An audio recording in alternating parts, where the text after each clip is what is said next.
Next നമുക്ക് discuss ചെയ്യാനുള്ളത് area of sector and area of segment of a circle ആണ്. അങ്ങനെയാണെങ്കിൽ സെക്ടർ എന്താണെന്നും സെഗ്മെന്റ് എന്താണെന്നും നമുക്ക് കറക്റ്റ് ആയിട്ട് അറിഞ്ഞിരിക്കണം. സർക്കിളിന്റെ സെന്ററിൽ നിന്ന് വരയ്ക്കുന്ന ഈ ഒരു ലൈൻ, ദാറ്റ് ഈസ് റേഡിയസ്. ഇതും ഒരു റേഡിയസ് ആണ്, അനദർ റേഡിയസ്.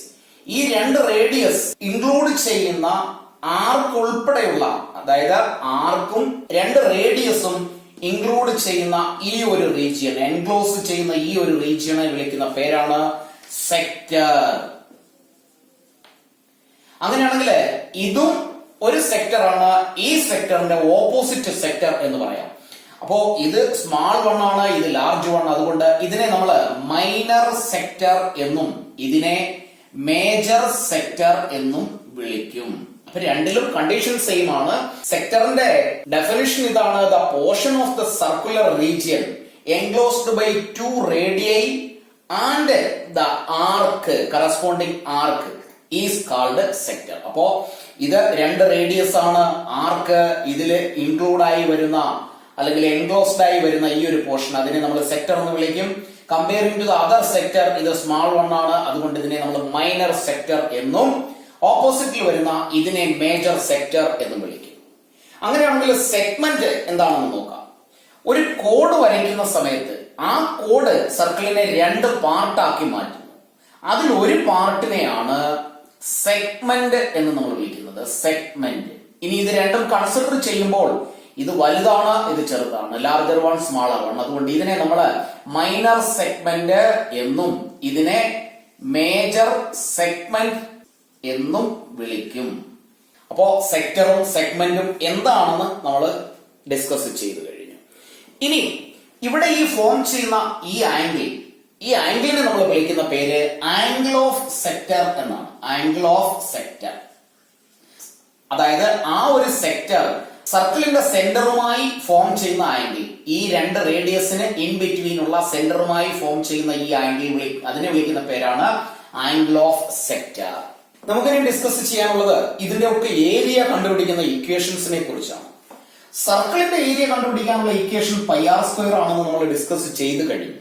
അങ്ങനെയാണെങ്കിൽ area of A sector, let it be minor or major, minor ആയാലും മേജർ ആയാലും, ഈ ആംഗിള്, ഇതിനെ നമുക്ക് സെൻട്രൽ ആംഗിൾ എന്ന് വേണമെങ്കിൽ വിളിക്കാം, ആംഗിൾ ഓഫ് സെക്ടറിനെ. അപ്പോ ഇവിടെയുള്ള ആംഗിൾ തീറ്റ ആണെന്ന് കൺസിഡർ ചെയ്താൽ ഇത്രയും പോർഷൻ, ഈ ഒരു മൈനർ സെക്ടറിന്റെ ഏരിയ കണ്ടുപിടിക്കാനുള്ള ഇക്വേഷൻ പൈ ആർ സ്ക്വയർ. സർക്കിളിന്റെ ഫുൾ ഏരിയ ആണെങ്കിൽ സെക്ടറിന്റെ area is theta by 360 into pi r square ആണ്. ദാറ്റ് മീൻസ് ഇവിടെയുള്ള ഈ സെൻട്രൽ ആംഗിൾ, ഈ ആംഗിൾ ഓഫ് സെക്ടർ 360 എന്ന ഫുൾ ആംഗിളിന്റെ എത്ര പാർട്ട് ആണെന്ന് കണ്ടുപിടിച്ചാൽ അതിനെ ഫുൾ ഏരിയ കൊണ്ട് മൾട്ടിപ്ലൈ ചെയ്യുമ്പോൾ കിട്ടുന്നതാണ് സെക്ടറിന്റെ ഏരിയ. ദാറ്റ് മീൻസ് ഇപ്പൊ ഇവിടെ സപ്പോസ് 60 ഡിഗ്രി ആയിരുന്നു സെൻട്രൽ ആംഗിൾ എങ്കിൽ 360 divided by 60, total angle around the centre is 360 upon 60. ഇവിടെ ക്യാൻസൽ ചെയ്താൽ നമുക്ക് 1/6 എന്ന് കിട്ടും. ഇൻറ്റു പൈ ആർ സ്ക്വയർ എന്ന് നമ്മൾ എഴുതി ചെയ്യുമ്പോൾ കിട്ടുന്നതാണ് മൈനർ സെക്ടറിന്റെ ഏരിയ. അപ്പൊ അവിടെ 1/6 ഇൻറ്റു പൈ ആർ സ്ക്വയർ എന്ന് പറഞ്ഞാൽ ദാറ്റ് മീൻസ് സർക്കിളിന്റെ ഫുൾ ഏരിയയുടെ 1/6 പാർട്ട് എന്നാണ്. 1/6 part of the full area. അപ്പോ അവിടെ സെക്ടറിന്റെ ഏരിയ കണ്ടുപിടിക്കാനുള്ള ഇക്വേഷൻ ആണ് theta by 360 into pi r square. സർക്കിളിന്റെ ഏരിയ കണ്ടുപിടിക്കാനുള്ള ഇക്വേഷൻ സ്റ്റാൻഡ്സ് സെയിം. ആൻഡ് ഈ ഒരു ആംഗിൾ 360യുടെ എത്ര പാർട്ടാണ്, that means theta by 360 into pi r square. Minor sector ആയാലും മേജർ സെക്ടർ ആയാലും ഏരിയ കണ്ടുപിടിക്കാനുള്ള ഇക്വേഷൻ സെയിം ആണ്. ഇനി നമുക്ക് സെഗ്മെന്റിന്റെ ഏരിയയിലേക്ക് പോകാം. സെഗ്മെന്റിന്റെ ഏരിയ കണ്ടുപിടിക്കാനായിട്ട് പൈ ആർ സ്ക്വയർ ആണ് സർക്കിളിന്റെ ഏരിയ. എന്നാൽ ഇതേപോലെ നമുക്ക് ഒരു ഇക്വേഷൻ ഇവിടെ ഫോം ചെയ്യാൻ കഴിയില്ല. ബിക്കോസ് ഈ കോഡ് ഏത് പൊസിഷനിൽ വേണമെങ്കിലും വരാം. അത് സെൻട്രലുമായി യാതൊരു കണക്ഷനും ഇല്ല. മോറോവർ അതിൽ ഒരു റേഡിയസും കണക്ട് ആയി വരുന്നില്ല. ഏരിയ ഓഫ് സെഗ്മെന്റ് കണ്ടുപിടിക്കുന്നതിന് സെക്ടറിന്റെ ഏരിയ കണ്ടുപിടിക്കാനുള്ള ഒരു ആപ്ലിക്കേഷൻ ആണ് നമ്മൾ ഇവിടെ ചെയ്യുന്നത്. ഏതാണോ കോഡ് വരച്ചിരിക്കുന്നത് ആ കോഡ് സെന്ററിലേക്ക് ഫോം ചെയ്യുന്ന ഒരു ആംഗിൾ കൺസിഡർ ചെയ്താൽ, ഇവിടെ നമ്മൾ ഇങ്ങനെ ഒരു ആംഗിൾ കൺസിഡർ ചെയ്താൽ കോഡിന്റെ രണ്ട് എൻഡിൽ നിന്നും സെന്ററിലേക്ക് വരയ്ക്കുന്ന റേഡിയസ്, ആ റേഡിയസ് രണ്ടെണ്ണം ഡ്രോ ചെയ്ത് കഴിയുമ്പോൾ ഇവിടെ ഒരു സെക്ടർ തന്നെ ഫോം ചെയ്യുന്നു. ഈ ഒരു ഫുള്ള് സെക്ടർ, ഈ ആംഗിള് ഈ ആർക്കുമായി ചേർന്നുണ്ടാക്കുന്ന ഈ full area, that is minor sector. ആ മൈനർ സെക്ടറിന്റെ ഫുൾ ഏരിയ കണ്ടുപിടിച്ചിട്ട് അതിൽ നിന്ന് നമുക്ക് വേണ്ടാത്ത അല്ലെങ്കിൽ എക്സ്ട്രാ ഉള്ള ഈ ട്രയാങ്കിളിന്റെ ഏരിയ മൈനസ് ചെയ്താൽ സെഗ്മെന്റിന്റെ ഏരിയ കിട്ടും. അപ്പോ എപ്പോഴെങ്കിലും നമുക്കൊരു സെഗ്മെന്റിന്റെ ഏരിയ കണ്ടുപിടിക്കണമെങ്കിൽ, സപ്പോസ് ഇവിടെ ഒരു സെഗ്മെന്റ് ഫോം ചെയ്തു, ഈ സെഗ്മെന്റിന്റെ ഏരിയ കണ്ടുപിടിക്കണമെങ്കിൽ ഈ കോഡിന്റെ രണ്ട് എൻഡിൽ നിന്നും സർക്കിളിന്റെ സെന്ററിലേക്ക് രണ്ട് റേഡിയസ് വരയ്ക്കുക. അങ്ങനെ വരയ്ക്കുമ്പോൾ കിട്ടുന്ന ഒരു സെക്ടർ, ഈ ആർക്ക് റേഡിയസ്, ഇതിന്റെ എൻക്ലോസ്ഡ് പോർഷൻ, ഈ ഫുള്ള് പോർഷന്റെ ഏരിയ കണ്ടുപിടിച്ചിട്ട് അതിൽ നിന്ന് ഈ ഒരു ട്രയാങ്കിളിന്റെ ഏരിയ മൈനസ് ചെയ്താൽ നമുക്ക് ഈ സെഗ്മെന്റിന്റെ ഏരിയ കിട്ടും. അപ്പൊ അതിന്റെ ഇക്വേഷൻ നമുക്ക് ഇങ്ങനെ എഴുതാം: area of a segment is equal to area of the corresponding sector minus area of the corresponding triangle. Area of the corresponding triangle. ഈ രണ്ട് ഇക്വേഷൻസും ഈ ഐഡിയാസും വെച്ചുകൊണ്ടുള്ളതാണ് അടുത്ത എക്സർസൈസ്. അപ്പൊ നമുക്ക് എക്സർസൈസ് ക്വസ്റ്റ്യൻസിലേക്ക് പോകാം. എക്സർസൈസ് 12.2 ഫസ്റ്റ് ക്വസ്റ്റ്യനിൽ പറയുന്നുണ്ട് പൈയുടെ വാല്യൂ 22/7 ആയിട്ട് യൂസ് ചെയ്യണം until unless it is stated that use 3.14. അപ്പോ ഇവിടെയുള്ള ക്വസ്റ്റ്യൻ ഇതാണ്: find the area of the sector of a circle with radius 6 centimetre. സർക്കിളിന്റെ radius 6 centimetre. If angle of the sector is 60 degree angle of sector ആയി എന്നാൽ ഈ സെക്ടറിന്റെ area എത്രയാണ്? ഏരിയ കണ്ടുപിടിക്കാനുള്ള ഇക്വേഷൻ നമ്മൾ ആൾറെഡി ഡിസ്കസ് ചെയ്ത് കഴിഞ്ഞു. തന്നിരിക്കുന്ന കാര്യങ്ങൾ എടുത്തെഴുതിയാൽ radius 6 centimetre and theta angle at the centre is 60 degree.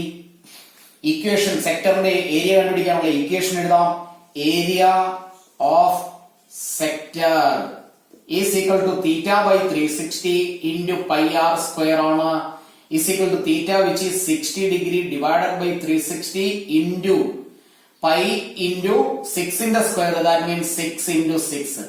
0 cancel ആകുന്നു. 6 36 ഡിവൈഡ് ചെയ്താൽ 1/6 എന്ന ആൻസർ കിട്ടും. Left with 1/6 into pi into 6 into 6. ഓരോ 6 വീതം ക്യാൻസൽ ചെയ്താൽ final answer will be 6 pi centimetre square. ഇനി ഇവിടെ പറയുന്നുണ്ട് പൈയുടെ വാല്യൂ 22/7 ആയി യൂസ് ചെയ്യാൻ. അപ്പോ 6 into 22/7 is equal to multiply ചെയ്യാം 132 ഡിവൈഡഡ് ബൈ 7 സെന്റിമീറ്റർ സ്ക്വയർ എന്ന് എഴുതാം. ബിക്കോസ് ഇവിടെ പൈയുടെ വാല്യൂ 22/7 ആയി യൂസ് ചെയ്യാൻ ഡയറക്റ്റ് ചെയ്യുന്നുണ്ട്. Second question: find the area of a quadrant of a circle whose circumference is 22 centimetre. Circumference ആണ് തന്നിരിക്കുന്നത്. That is 2πr is equal to 22. Then pi r is equal to 22 divided by 2, which is 11. Then radius is equal to 11. Pi right side il chennal divided by pi എന്നായി മാറും, which is equal to pi. പൈയുടെ value divided by 22/7 ആണ്, is equal to 11 into 7/22. 11/22 divide ചെയ്താൽ 7/2, radius 7/2 എന്ന് കിട്ടും. ഇതിനെ നമ്മൾ decimal ആക്കാൻ പോകേണ്ട ആവശ്യമില്ല, ഫർദർ കാൽക്കുലേഷനിൽ ചെയ്യാവുന്നതേ ഉള്ളൂ. ഇനി ഇവിടെ ക്വസ്റ്റ്യൻ എന്താണെന്ന് നോക്കാം. ഇപ്പൊ നമ്മൾ ഈ സർക്കിളിന്റെ റേഡിയസ് കണ്ടുപിടിച്ചു, വിച്ച് ഈസ് 7/2. നമ്മളോട് പറഞ്ഞിരിക്കുന്നത് find the area of a quadrant. അങ്ങനെയാണെങ്കിൽ ക്വാഡ്രന്റ് എന്താണെന്ന് നോക്കാം.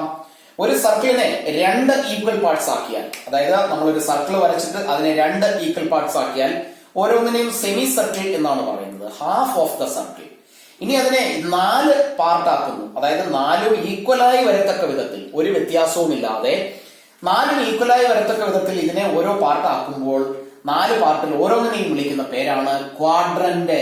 അങ്ങനെയാണെങ്കിൽ ഫുൾ ആംഗിൾ 360 ആണ്. 4 ഈക്വൽ പാർട്ട് ആയാൽ ഓരോ ആംഗിൾസും 90 ഡിഗ്രി വീതമായിരിക്കും. All the angles will be 90 degree.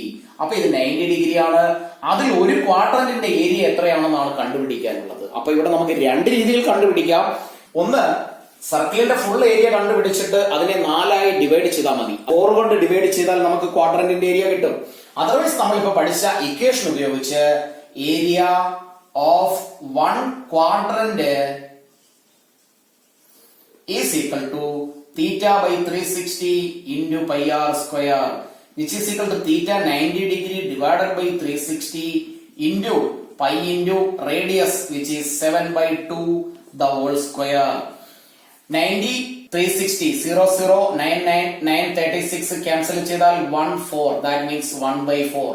അതാണ് ഞാൻ പറഞ്ഞത്, ഏരിയയെ 1 by 4 കൊണ്ട് മൾട്ടിപ്ലൈ ചെയ്യുകയോ 4 കൊണ്ട് ഡിവൈഡ് ചെയ്യുകയോ ചെയ്താൽ മതി. ഇൻറ്റു പൈയുടെ value which is 22 by 7 into 7 by 2 into 7 by 2. 7 7 cancel ആകുന്നു.